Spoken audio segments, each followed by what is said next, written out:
वीर हनुमान के ध्यान धर चित मित गीत गाई गाई गोहराई ले भी मन में। वीर हनुमान के ध्यान धर चित मित गीत गाई गाई गोहराई ले भी मन में। अंजनी के सूत वायु पूत राम दूत भूत भागी जात नाम सुनीर सुनीर रन बन में।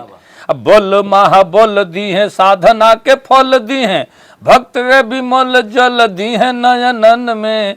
असी अशोक हारी शेष के परान डारी नाथ माथ नाई प्रेमी गोहराई चरणन में। नमस्कार मित्रों, मैं बादशाह प्रेमी और देख रहे हैं मेरे बगल में मुन्ना मवाली। हम लोग उपस्थित हो रहे हैं दिनांक 12/4/2025 दिन शनिवार सायं 4 बजे चित्त विश्राम काली मंदिर गुठनी में श्री हनुमान जन्मोत्सव तृतीय वार्षिक आयोजन में उपस्थित हो रहे हैं और जिसे श्री नव दुर्गा पूजन सहयोग समिति द्वारा आयोजित किया गया है।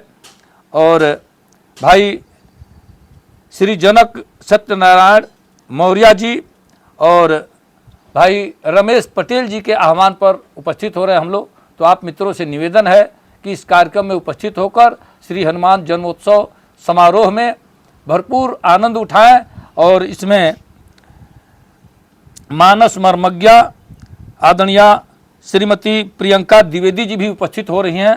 तमाम हमारे गणमान्य नेतागण, तमाम समाज सेवी, तमाम ऐसे लोग, वरिष्ठ लोग उपस्थित हो रहे हैं। तो आप सबको एक बार पुनः मैं आहूत करता हूं वहां उपस्थित होकर के चित्त विश्राम गुठनी में सायं 4 बजे दिनांक 12/4/2025 को।